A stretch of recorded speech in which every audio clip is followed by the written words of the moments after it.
Now, turn to Section 4. Section 4. You will hear a talk given by Dr. Miranda James. First, you have some time to look at questions 31 to 35.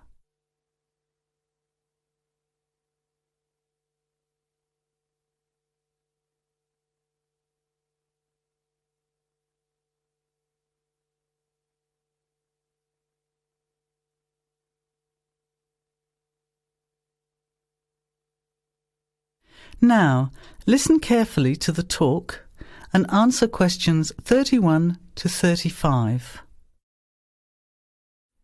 Good afternoon, everybody, and welcome to the first in a series of talks we have arranged for the Overseas Students Association this semester. Dr. James has very kindly agreed to speak to us today on the topic of public speaking, and judging from the large numbers of you here, it's clearly a subject of great interest and relevance. Dr. James. Hello. It's good to see so many of you here, and hopefully what I'm going to tell you will be useful to you both here at the university and in your future employment. Many people avoid speaking publicly, by which I mean in front of, say, 10 or more people. Not because they lack the ability, but mainly because they lack confidence, which is really only due to lack of practice.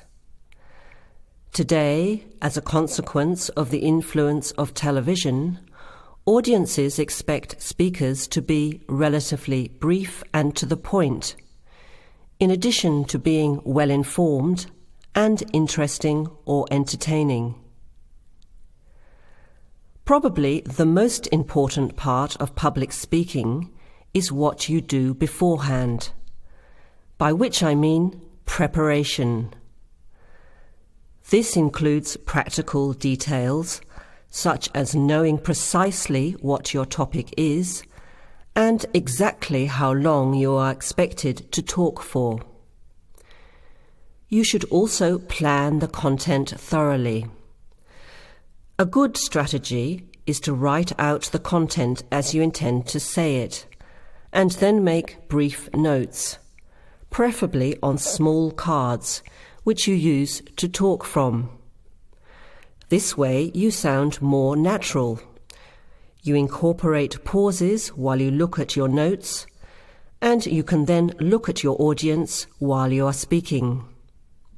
Never read your speech without looking at the audience. Eye contact is a very important part of communicating with an audience. So deliberately move your head and look around at your audience. Pauses are important, as most people, when they are nervous, tend to rush through their speech. Now you have some time to look at questions 36 to 40.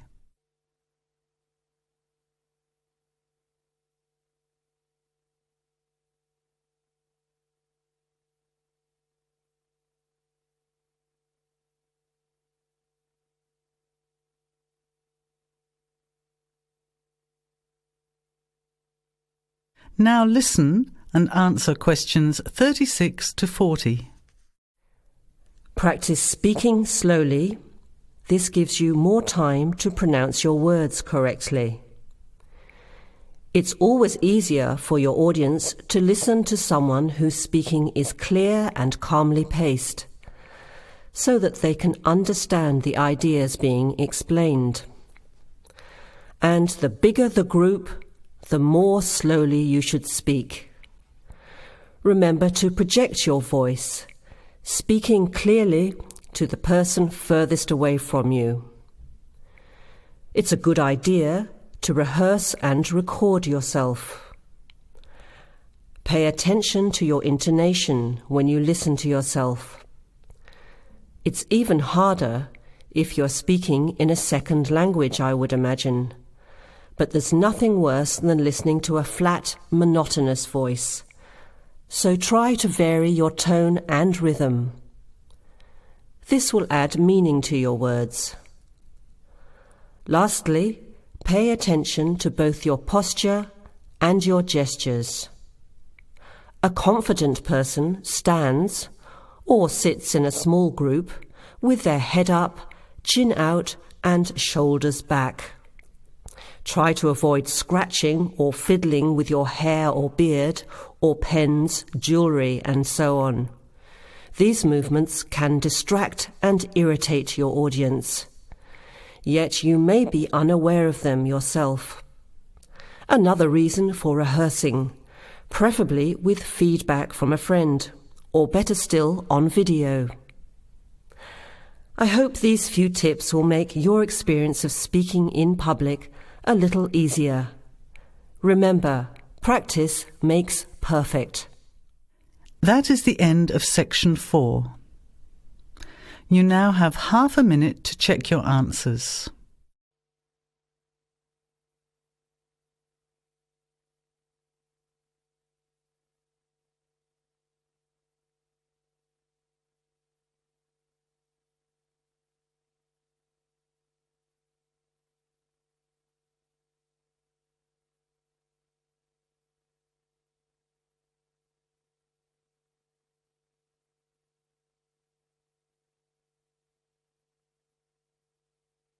That is the end of the test.